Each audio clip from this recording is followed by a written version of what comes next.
귀한 찬양 감사드립니다.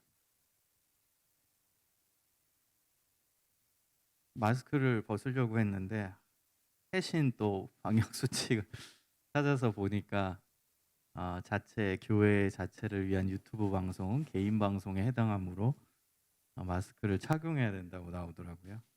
그래서 지키기 위해서 마스크를 계속 쓰겠습니다. 빨리 마스크 벗고 설교할 수 있는 날이 왔으면 좋겠습니다. 여러분 정말 답답해요. 이게 평소에 그냥 마스크 써도 숨이 차는데 마스크 쓰고 설교하는 거는 설교의 내용에 집중한다기보다는 이 숨 쉬는 거에 집중하느라고 설교 내용이 집중이 안 돼요. 그래서 여러분도 손해고 저도 손해입니다. 사실은 설교 내용에 온전히 집중해야 되는데 설교자가 이 숨 막히는 거 여기에 신경 쓰다 보니까 설교 내용에 저도 집중이 잘 안 될 때가 있어요. 그래서 마스크를 벗고 하는 게 맞는데 아무튼 빨리 마스크를 벗고 설교할 수 있는 날이 왔으면 좋겠습니다. 여러분 오늘 본문은 우리가 잘 아는 탕자의 비유입니다. 그동안 탕자의 비유 이야기는 여러분 많이 듣고 또 많이 알고 있는 내용일 것입니다.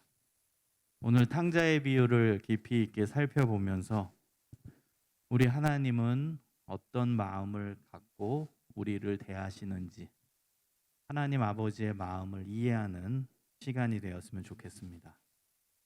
탕자의 비유는 우리가 잘 알듯이 어떤 아버지 밑에 아들 둘이 있었어요. 첫째 아들, 둘째 아들. 그런데 이 둘째 아들이 문제하잖아요. 아버지가 살아계시는데 자신에게 돌아올 유산을 먼저 달라는 것입니다. 이런 아들이 어디 있겠습니까? 아버지가 지금 명확히 살아계시고 건강하신데 자신에게 돌아올 유산을 먼저 달라고 하니 이런 말 같지도 않은 불효자가 어디 있습니까? 아버지께 유산을 요구해요. 근데 놀라운 것은 이 아버지는 유산을 줍니다. 이게 또 웃긴 거예요. 아니 안 줄 수도 있는데 줍니다. 여러분 오늘 본문의 내용은 하나하나 아버지의 행동을 잘 보시기 바랍니다. 유산을 줘요. 그리고 그 유산을 가지고선 이 둘째 아들은 집을 나갑니다. 집을 나가요. 아버지가 몰랐겠어요? 다 알고 있었겠죠. 이 둘째 아들이 어떤 아들인지 아버지가 왜 모르겠어요. 그 아들의 성격도 잘 알 테고 스타일도 알 테고 얘가 돈이 있으면 분명히 바깥에 나갈 것이다. 다 알고 있죠. 근데도 아버지는 유산을 주고 아니나 다를까 이 둘째 아들은 그 돈을 받아서 집을 나간다는 겁니다.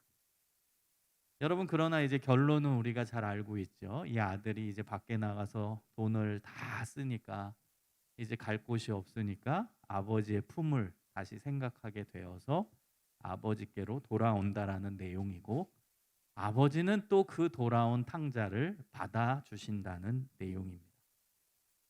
여러분 이 탕자의 비유의 스토리는 아주 간단합니다. 그러나 이 스토리에서 우리가 주목해 봐야 할 점은 우리 하나님은 어떤 분이시냐, 우리 아버지는 어떤 분이시냐, 이 부분이 제일 우리가 주목해야 봐야 할 내용입니다. 탕자의 비유에서 아버지는 우리가 믿는 하나님을 의미합니다.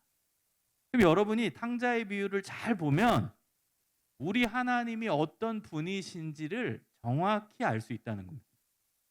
여러분 우리가 신앙생활을 왜 합니까? 하나님을 알기 위해서입니다. 영어로 표현하면 knowing God입니다. 하나님을 아는 것. 이것이 신앙생활하는 목적입니다. 그런데 탕자의 비유만큼 정확하게 우리 하나님이 어떤 분이신지를 알려주고 있는 구절이 다른 본문에서 찾을 수 없을 정도로 아주 정확히 표현되어 있습니다. 그래서 탕자의 비유는 중요한 거예요. 다이렉트로 우리 하나님은 어떤 분이신지를 알 수 있는 본문이기 때문입니다. 여러분 오늘 말씀을 잘 듣고 우리가 믿는 하나님 어떤 분이신지 정확히 알고 깨닫는 시간이 되셨으면 좋겠습니다. 여러분 우리 하나님 어떤 분이십니까? 우리 하나님은 우리의 자유의지를 허용하시는 분입니다. 자유의지를 허용하세요. 여러분, 우리가 오해하는 게 뭐냐면 기독교 신앙이 강요라고 생각하는 사람들이 있어요.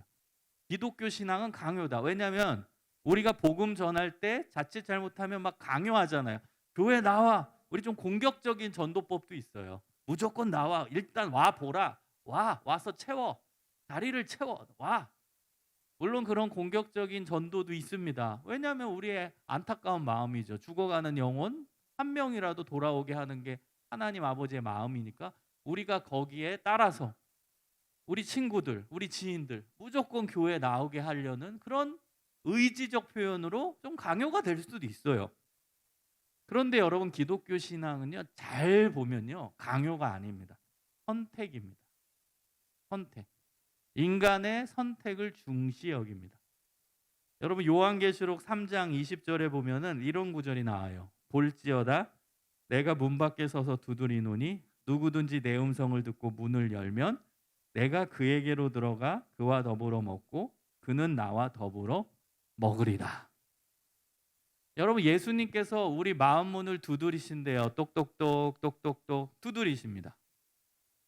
문을 두드리시는 건 예수님이 맞습니다. 그러나 문을 여는 것은 예수님이 아니라 우리 자신입니다.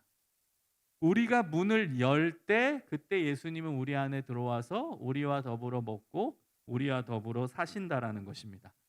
우리가 문을 여는 거예요. 여러분, 오해하지 마세요. 예수님이 우리 문을 여시는 게 아닙니다.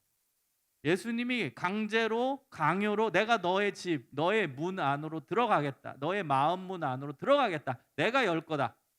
그리고 문을 막 열고선 막 들어오시는 분이 아니라는 겁니다. 여러분, 마음 문을 여는 거는 우리가 여는 거예요. 이걸 잊지 마시고, 이게 기독교 신앙의 중요한 특징입니다. 예수님이 막 문 여시는 게 아니라 내가 마음 문을 열 때 그때 예수님이 나에게로 들어오셔서 나와 더불어 먹고 나와 더불어 사시는 분입니다. 내 선택이에요. 어떤 사람은 마음 문을 안 열겠죠. 그럼 예수님이 들어오실 수가 없어요.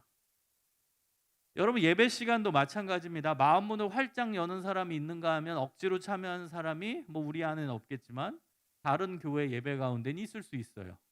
예배 현장엔 있지만 마음 문을 못 열어서 그냥 이 자리에 몸만 앉아 있는 사람들이 있을 수 있어요. 마음 문을 닫은 거예요.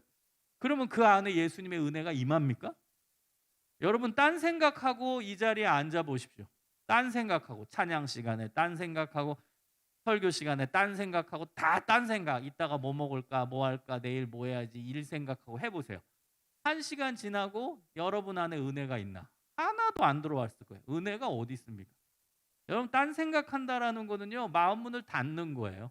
예수님의 말씀이 들어오지 않게 마음 문을 닫는 거예요. 찬양이 내 안에 들어오지 않게 마음 문을 닫는 거예요. 그러면 몸은 앉아 있어도 은혜가 들어오지 않아요. 예수 그리스도의 은혜가 임하질 않습니다. 예배 가운데. 몸은 앉아 있으면 뭐 합니까? 마음 문을 열지 않았는데. 여러분, 마음 문은 우리가 여는 거예요. 우리가, 우리 자신. 집중해서 예수님, 오늘 저는 예수님 음성 들을 겁니다. 오늘 찬양 가운데서 하나님께서 우리에게 베풀어 주신 은혜를 저는 경험할 겁니다. 여러분이 집중하는 거, 그건 여러분의 의지에 달려 있는 거지 예수님의 의지에 달려 있는 게 아니에요. 여러분의 의지에 달려 있는 거지. 수련회에 참여할 때 내가 집중해서 은혜 받겠다? 그러면 은혜 받습니다. 왜? 자기 의지가 집중하겠다라고 마음을 먹었고 그대로 실천했기 때문에 그 집중 가운데 하나님의 은혜가 임하고 하나님의 능력이 임하는 거예요. 그러니까 여러분, 기독교 신앙은요, 나에게 달려 있어요. 하나님은 우리 한 사람 한 사람을 굉장히 소중히 여기시고 우리 한 사람 한 사람의 의지를 중시 여기십니다. 나의 의지, 하나님을 선택하겠다라는 의지, 하나님의 뜻을 선택하겠다라는 의지, 예배에 집중하겠다라는 의지, 기도하겠다라는 의지, 말씀을 듣겠다라는 의지, 그 의지가 중요하다는 것입니다. 여러분, 창세기의 3장에 선악과를 아담과 하와가 따먹는 인류 최초의 범죄 사건이 나오죠. 여러분, 그때 만약에 하나님께서 우리 자유의지 자체를 중시 여기지 않으신다면 선악과를 만들지 않으셨을 수도 있어요. 그리고 선악과에 만들으셔도 그 근처에만 오면은 막 전기를 일으켜서 아무도 거기 근처에 못 오게 할 수도 있어요. 아담과 하와가 선악과 근처에만 가면 막 전기가 찌릿찌릿 막 감전이 된다. 그럼 어떻게 그 나무 옆으로 가겠습니까? 아예 원천 차단이 되겠죠. 그런데 우리 하나님은 그런 방법을 쓰지 않으십니다. 동산 중앙에 선악과를 만드시고, 그리고 아담과 하와가 하나님의 말씀에 순종하기를 선택하기를 원하신다는 거예요. 선택의 여지를 주세요. 동산 중앙에 그것도 선악과를 두세요. 끄트머리도 아니라. 중앙이라는 건 뭐예요? 항상 보인다는 거예요. 지나다니면서 항상 선악과를 만나게 된다는 거예요. 유혹이 될 수가 있는 것이죠. 그러면서 하나님은 아담과 하와한테 말씀하십니다. 먹지 말아라. 먹는 날에는 너가 죽는다. 이제 네가 선택해라. 나는 알려줬다, 내 뜻을. 그런데 너는 선택할 수도 있고 안 할 수도 있다. 너의 의지가 중요하니까. 결국 아담과 하와는 하나님의 말씀을 선택하는 의지를 사용하지 않고 하나님의 말씀을 어기는 선택을 한 것이죠. 여러분, 만약에 선택 자체를 막으셨다면, 선택 자체를 주지 않았다면 그것이 어떤 의미일까? 여러분 생각해 본 적이 있어요? 여러분, 이거는 조금 더 고차원적으로 생각하면은 하나님의 사랑이 그 안에 들어가 있는 겁니다. 그 사랑. 여러분, 의지를 허용한다? 저는 이거는 굉장한 사랑의 클라이막스라고 봅니다. 의지를 허용하세요. 여러분, 만약에 주인과 종의 관계다. 그럼 주인은 종의 의지를 허용하지 않습니다. 그냥 종은 주인이 하라는 대로만 해야 되고, 안 그러면 무조건 혼나고 무조건 죽게 하는 거죠. 그러니까 종은 아무 생각도 없어요. 무조건 그냥 주인이 하라는 대로 해야지. 그건 꼭두각시예요. 그건 로봇이에요. 그 안에는 사랑이 없어요. 여러분, 의지를 허용한다, 선택할 의지를 준다. 이거는 굉장한 사랑이 그 안에 숨겨져 있다라는 겁니다.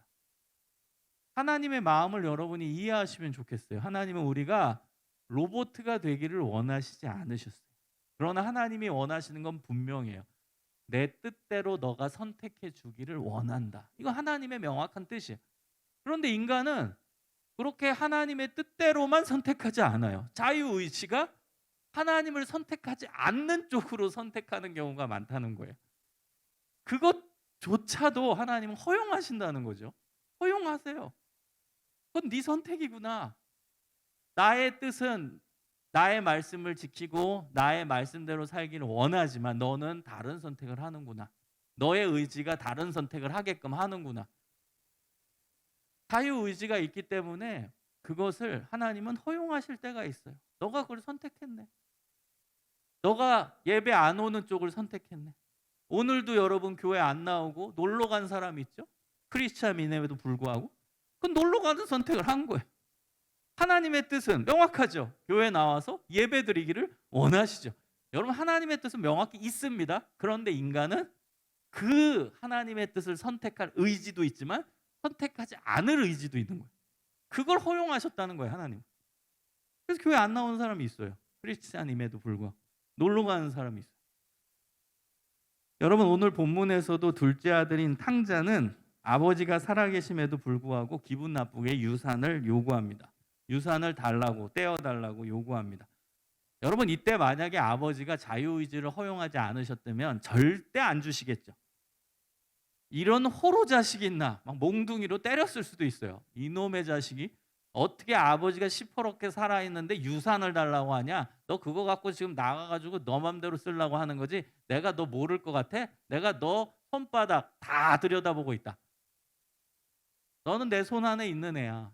너 이거 유산 받아가지고 밖에 나가서 그냥 흥청망청 쓰려고 하는 거 내가 모를 줄 아냐? 이런 나쁜 놈의 아들. 너는 여기 방에 그냥 처박혀 있어.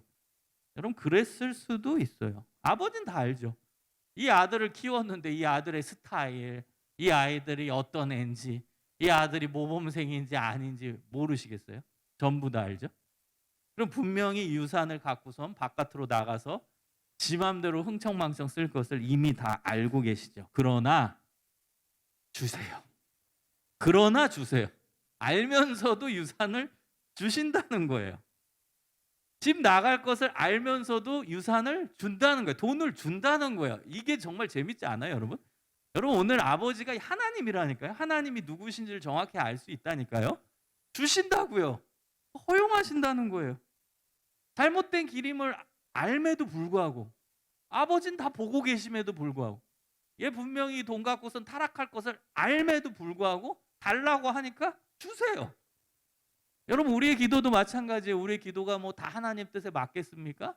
그게 있으면 우리 인생 망칠 수도 우린 모르지만 빡칠 수도 있는 거죠. 우리가 기도한 내용대로 이루어지면 그게 복일 수도 있지만 저주일 수도 있어요. 우린 모르죠. 이거 있어가지고 오히려 우리의 삶에 발목이 잡혀서 저주가 될지 어떻게 합니까? 근데 하나님은 다 알고 계시죠. 하나님은 다 알고 계시죠. 너 그거 필요 없어. 그거 있으면 너가 더 망쳐. 그런 내용도 하나님은 알고 계시죠. 그러나 하나님은 주실 때가 있다는 거예요.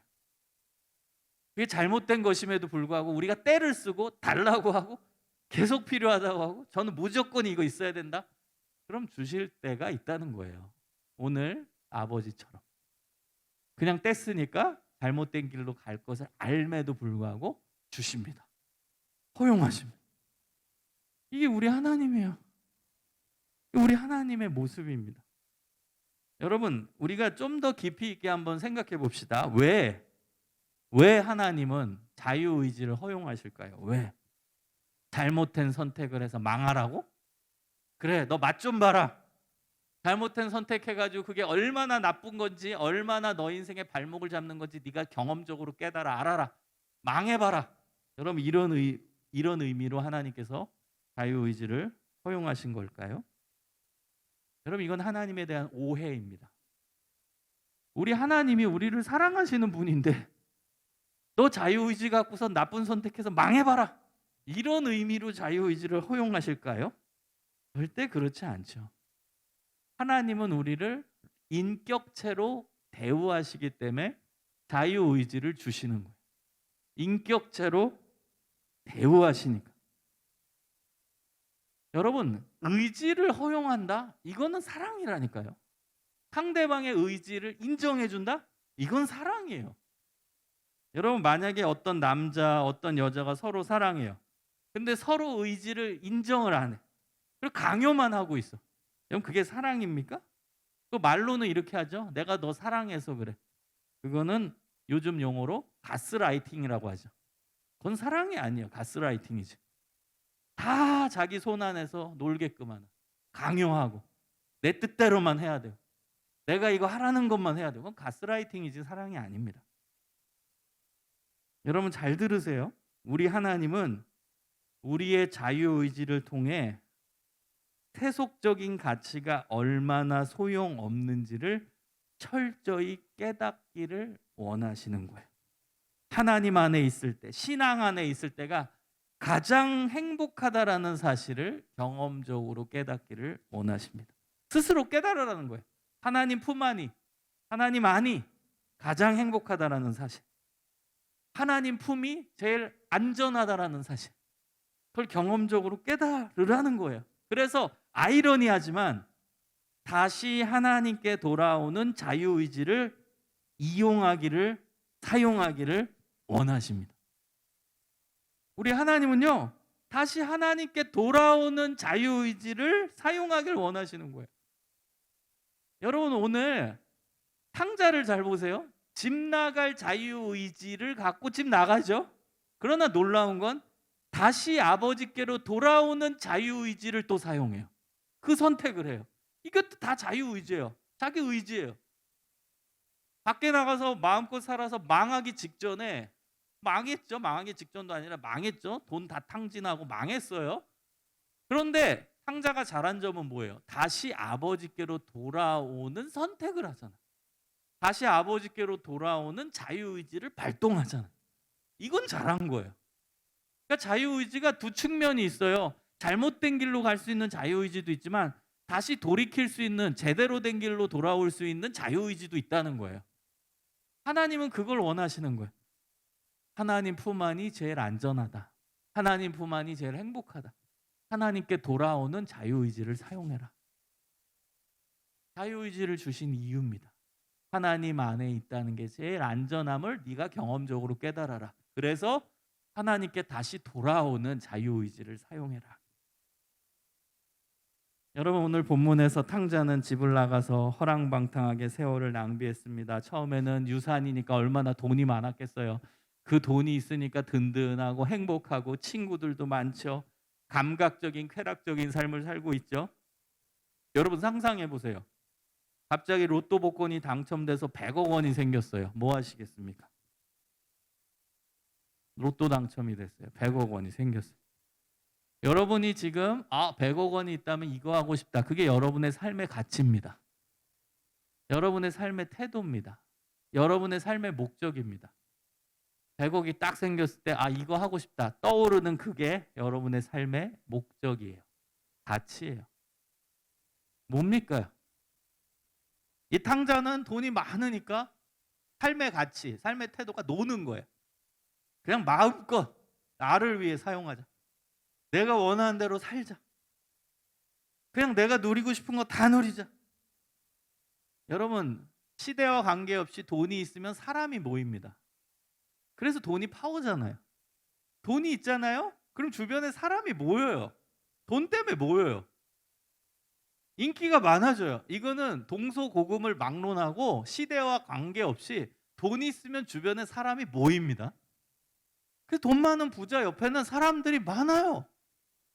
몰리는 거예요. 물론 목적이 있어서 몰리는 거죠. 콩고물 먹으려고 모이고 이용하려고 접근하는 사람도 있고. 어쨌든 사람이 모입니다.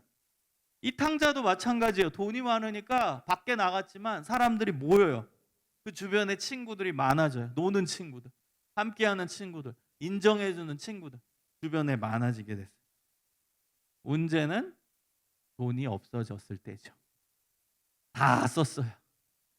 이제는 그지가 됐네요. 다 써서. 어떻게 됐을까요? 사람들이 떠납니다. 이용해 먹었던 사람도 떠나고, 옆에서 순수하게 인정해 주는 것처럼 보였던 사람도 떠나고, 자기 사랑한다, 좋아한다고 붙었던 사람들도 떠나고, 결국 돈이 없으니까 다 떠나게 되는 거예요. 이게 인생이에요, 여러분. 인생.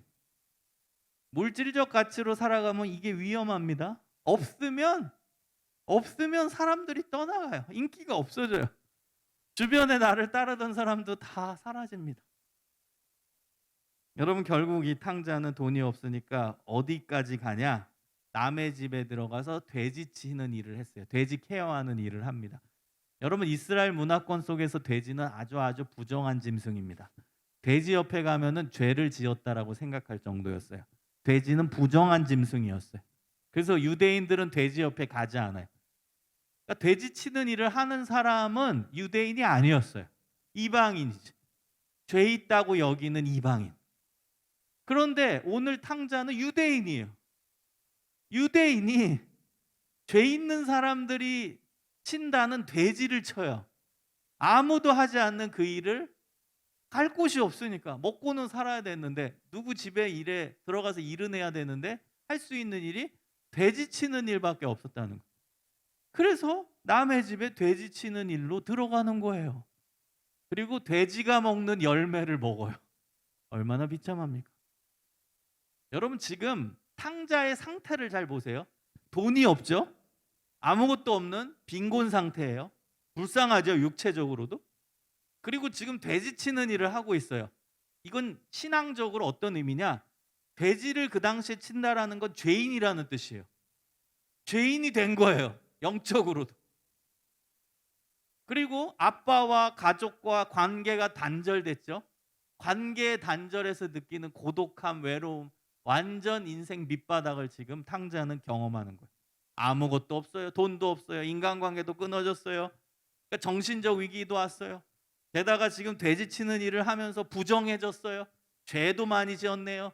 자기는 이제 구원도 못 받네요. 죄인이 돼버렸네요. 영적으로도 지금 죄인의 상태네요.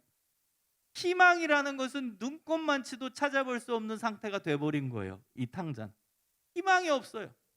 현실도 희망이 없고, 여기서 죽는다 한들 나는 이미 죄인이 돼서 나는 구원도 못 받고, 희망이라고는 눈꼽만치도 찾아볼 수 없는 상황까지 돼버린 게 지금 탕자의 상태인 거예요.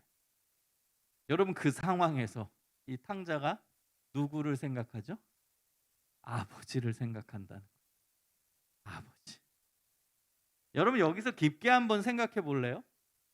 만약에 탕자가 집 나가기 전에 아버지의 관계에서 어마어마하게 문제가 발생했고, 우리 아버지는 정말 무서운 사람이고, 우리 아버지는 진짜 바늘을 찔러도 피 한 방울 나오지 않는 사람이다, 이렇게 아버지에 대해 인식을 하고 있었다면 탕자가 과연 그 처절한 환경 속에서도 아버지의 품을 생각할 수 있었을까요? 여러분 한번 깊이 있게 생각해 봐봐요. 아버지의 품을 생각할 수 있겠냐고요, 이 탕자가. 아버지의 관계성에서 우리 아버지는 정말 피 한 방울 안 나올 무시무시한 사람이야. 완고한 사람이야. 정말 무서운 사람이야. 여러분 그랬다면 이 탕자는 절대 아버지를 생각하지 않았을 거예요. 아버지 품만 생각도 안 했을 거예요. 그럼 무슨 의미예요? 아버지는 인자한 분, 아버지는 받아주시는 분, 아버지는 품어주시는 분, 아버지는 용서해 주시는 분, 아버지는 나를 사랑해 주시는 분. 그것을 탕자는 알고 있었다는 거예요. 그걸 느끼고 있었다는 거예요. 아버지와의 관계 속에서, 집 나가기 전에 그 관계 속에서. 여러분 이런 아버지가 우리 하나님이라는 거죠. 우리 하나님이 이런 분이시라는 거예요. 우리 하나님은 사랑이 많으시고 품어주시고 안아주시고 새롭게 하시고 케어해 주시고 등 토닥여 주시고 눈물 흘릴 때 눈물 닦아주시는 분이라는 거예요. 그거를 탕자는 알고 있었어요. 그러니까 아버지의 품을 생각하게 되었던 거예요. 그리고 아버지의 품 안으로 다시 들어가자.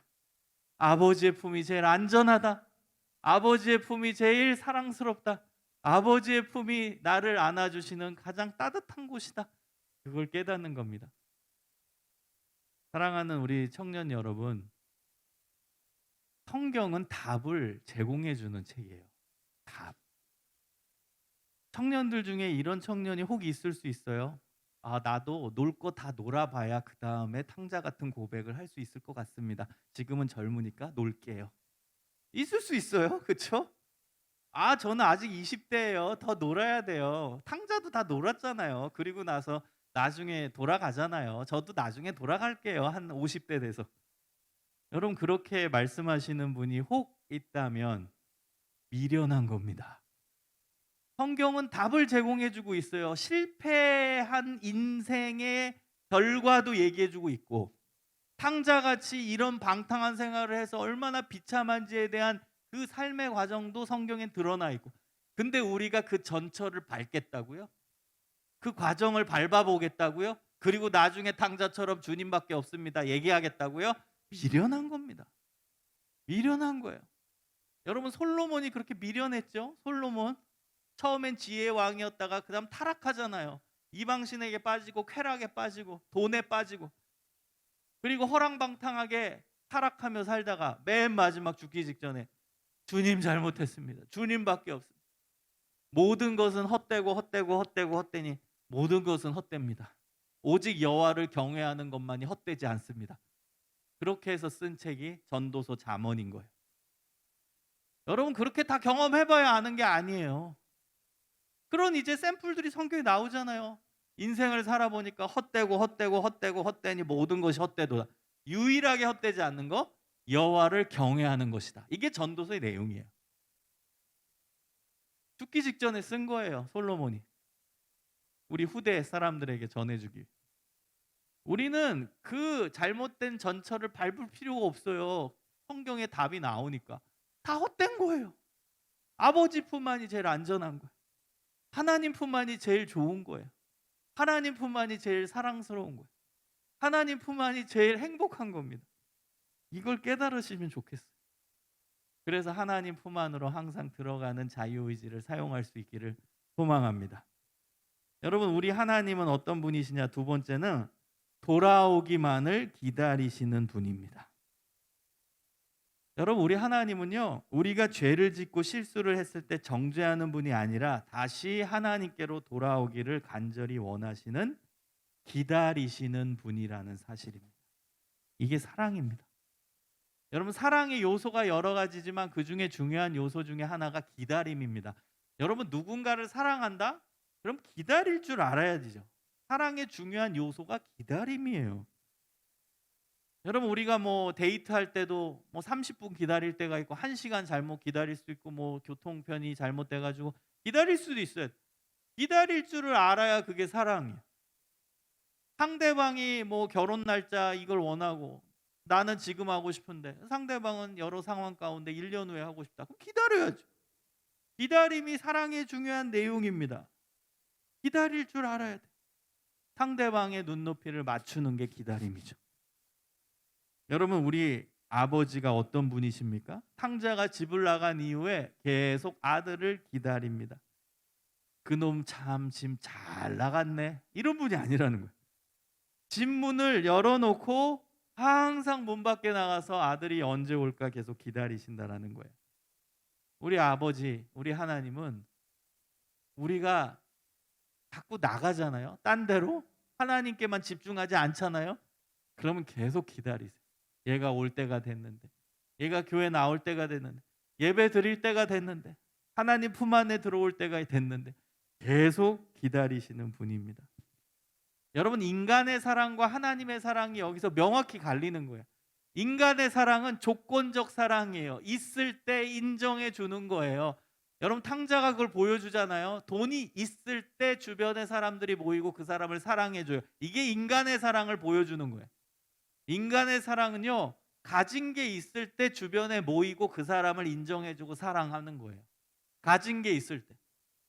그러나 하나님의 사랑은 가진 게 없어도, 심지어 죄를 지어도 그래도 품어주시는 사랑, 그래도 받아주시는 사랑, 그래도 인자하게 품어주시는 사랑, 그게 하나님의 사랑이라는 거예요. 탕자의 비유에서 하나님 사랑과 인간의 사랑이 명확하게 갈라지고 명확하게 구별이 됩니다. 인간의 사랑은 보세요. 탕자가 보여주는 거예요. 돈이 있을 때, 뭔가 있을 때 모여요, 사람들. 그때 그 사람 인정해주고 사랑해줘요. 나한테 이득이 되니까. 저 사람 돈이 있다. 저 옆에 가면 밥이라도 얻어먹을 수 있다. 이익이 되니까 몰리는 거예요. 그 사람을 사랑해 주는 거예요. 그러나 그게 없을 때는 사람들은 떠나요. 그러나 대비되는 하나님의 사랑, 아무것도 없을 때 품어주십니다. 아무것도 없을 때 받아주십니다. 다 잃었을 때도 안아주십니다. 다 없어졌을 때도 나는 너 옆에 있단다 말씀해 주시는 분입니다. 할렐루야. 여러분, 이 하나님의 사랑을 느껴야 돼요. 이건 교리가 아니에요. 느껴야 돼요. 우리 하나님의 사랑이 이런 사랑이에요. 다 받아주시. 인간의 사랑과 완전히 다른 사랑이란. 여러분, 이것이 우리의 삶의 희망 아니겠습니까? 저는 우리가 지금 이 코로나 시대에 또 세계 위기의 시대에 어디서 희망을 찾겠습니까? 우리의 희망의 근거는 하나님이 나를 사랑하신다. 나를 품어주신다. 아무것도 없어도 나를 사랑해 주신다. 아무것도 없어도 나를 케어해 주신다.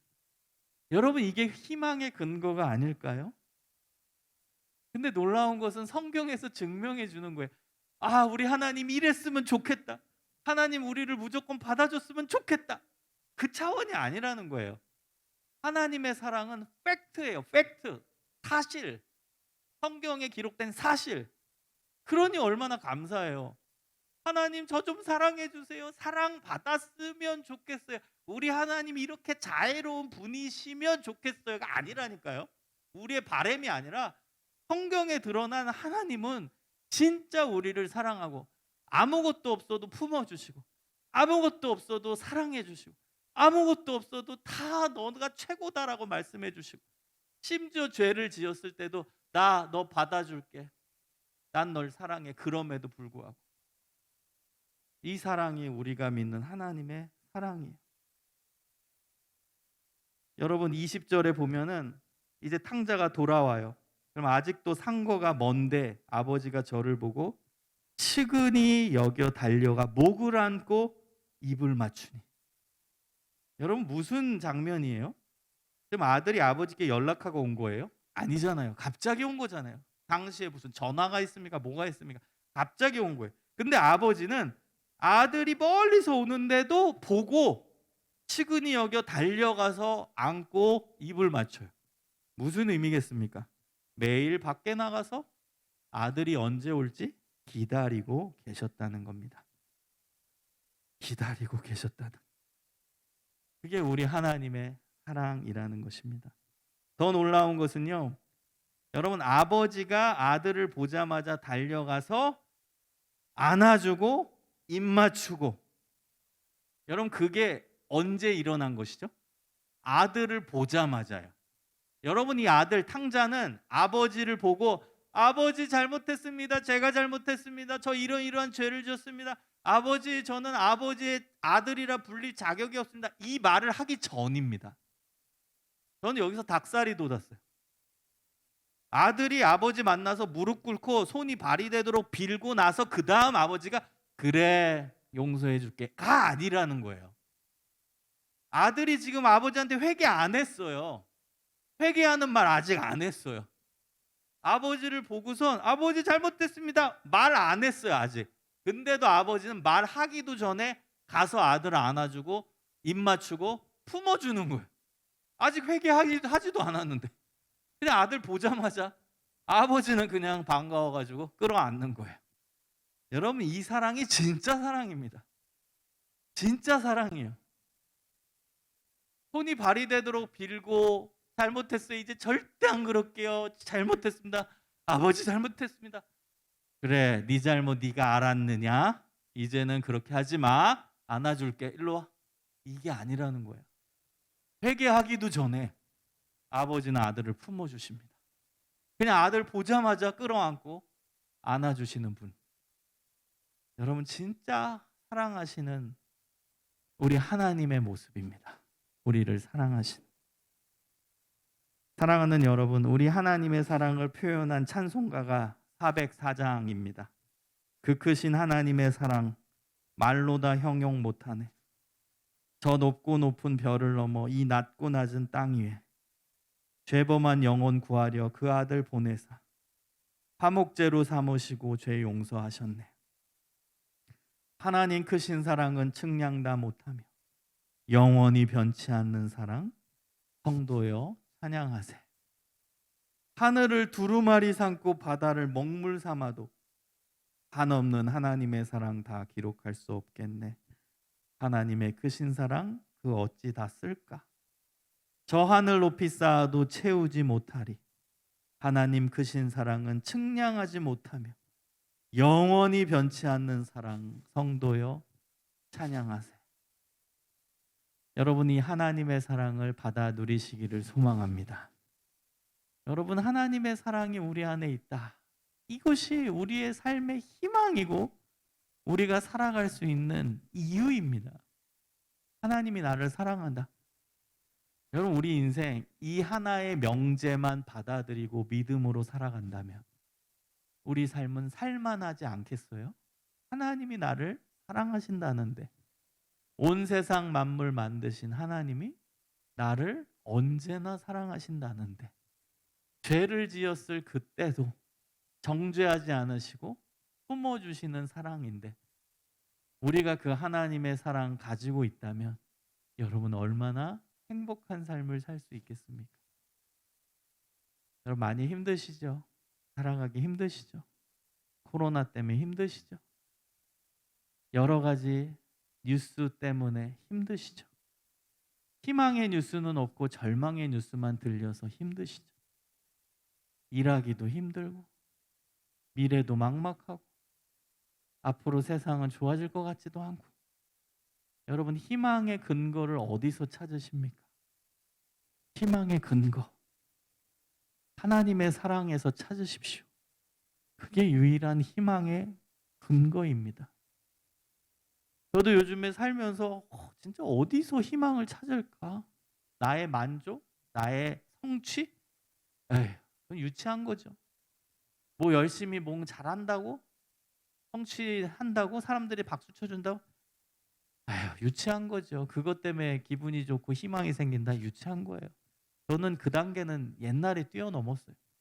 사람들이 박수 쳐준다고 기분이 좋고 그 다음에 행복할 것 같고 아니에요. 그건 유치한 거예요. 그 단계는 저도 옛날에 경험했지만 다 뛰어넘었어요. 그게 희망의 근거가 안 돼요. 사람들이 나를 찾아준다고, 날 인정해준다고, 그것도 희망의 근거가 안 돼요. 몸이 갑자기 건강하고 힘이 나고, 여러분 우리 언제 코로나 걸릴지 몰라요. 그것도 희망의 근거가 안 돼요. 내 몸, 내 자신 자신할 수 없어요. 내가 지금 컨디션 좋다고 자신 못하죠. 한순간에 코로나 걸리는데요.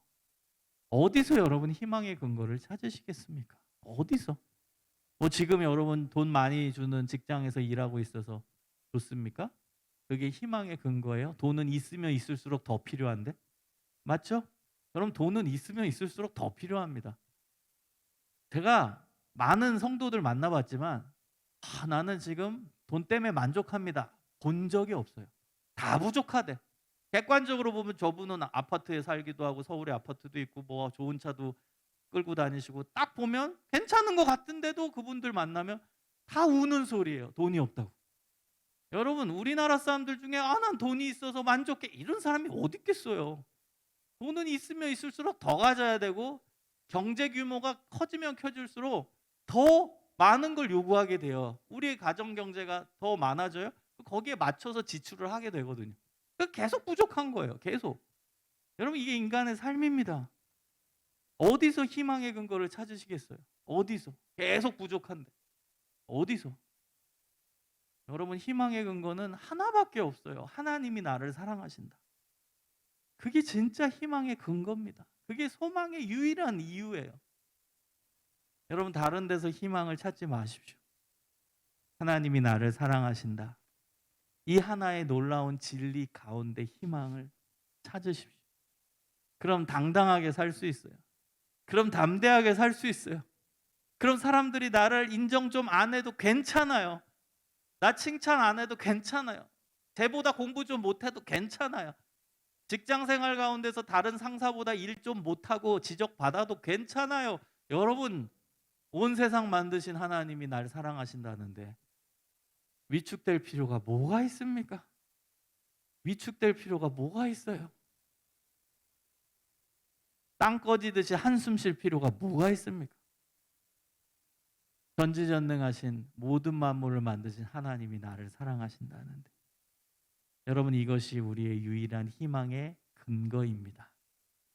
하나님이 나를 사랑하신다라는 이 진리를 붙잡고 매일매일 승리하시기를 주님의 이름으로 축원합니다. 우리 함께 기도하겠습니다. 여러분 오늘 말씀을 기억하면서 하나님 우리가 탕자입니다. 우리가 하나님 말씀을 어기고 불순종하며 우리 마음대로 살았을 때가 얼마나 많은지 모릅니다. 그럼에도 불구하고 사랑하시는 하나님의 그 놀라운 사랑 우리 안에 있습니다. 이 사랑을 내 마음속 깊이 품으며 하나님의 사랑이 우리의 삶의 유일한 희망이고 희망의 근거임을 붙잡고 살겠습니다. 하나님 사랑 의지하며 살아가겠습니다. 세상살이 힘들어도 눈물 나도 괴로워도 하나님 사랑 의심하지 않고 붙잡으며 나아가겠습니다. 하나님 저 더 많이 사랑해 주시고 더 많이 품어주시고 그 사랑을 더 생생하게 느끼며 살아갈 수 있게 하여 주옵소서. 우리 다 같이 간절히 기도하겠습니다. 하나님 아버지 감사합니다. 하나님의 사랑이 우리 안에 있음을 고백합니다. 그 사랑이 우리 안에 넘치게 하시고 그 사랑이 우리 삶의 희망의 근거가 되게 하여 주옵소서. 하나님 나를 사랑하신다라는 이 놀라운 진리가 우리의 희망의 유일한 근거가 되게 하여 주옵소서. 하나님 저의 부족함을 주님 십자가 앞에 내려놓사오니 주님 인도하시고 은혜 베풀어 주시고 하나님의 놀라우신 소망으로 하나님의 놀라우신 은혜로 채워주시옵소서. 우리의 희망의 근거는 하나님 사랑입니다. 나를 사랑하신다. 변함없이 나를 사랑하신다. 변함없이 나를 품으신다. 변함없이 나를 인정해 주신다. 이것이 하나님 우리 사랑의 근거입니다. 살아가는 근거입니다. 하나님, 예수 그리스도의 사랑이 우리 안에 넘쳐 흐르게 하시고 그 사랑 붙잡고 매일매일 승리하며 살아갈 수 있도록 주님 인도하여 주시옵소서.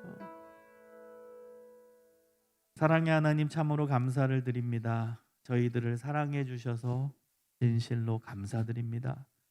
하나님, 우리가 하나님의 사랑을 추호도 의심하지 않게 하시고 매일매일의 삶 가운데, 매 순간순간의 삶 가운데 그 사랑 붙잡고 살아가게 하여 주시옵소서. 희망이 없다고 말하는 시대에 우리의 희망은 하나님의 사랑입니다. 그 사랑이 우리 안에 있고 그 사랑이 우리 안에 가득 채워져 있습니다. 그러나 우리의 문제는 그걸 인지하지 못할 때가 너무 많다는 겁니다. 하나님의 사랑이 내 안에 있고 그 사랑을 충만하게 경험하고 인식하고 인지하고 느끼며 살아가게 하여 주옵소서. 그 사랑 때문에 승리하길 원합니다. 그 사랑 때문에 우리의 삶이 승리하길 원하고 평안하길 원하고 하나님 한 분으로만 만족하기를 원합니다. 하나님의 사랑을 내 안에 품고 느끼며 살아가게 하여 주시옵소서. 감사드리오며 예수 그리스도의 이름으로 간절히 기도드립니다. 아멘.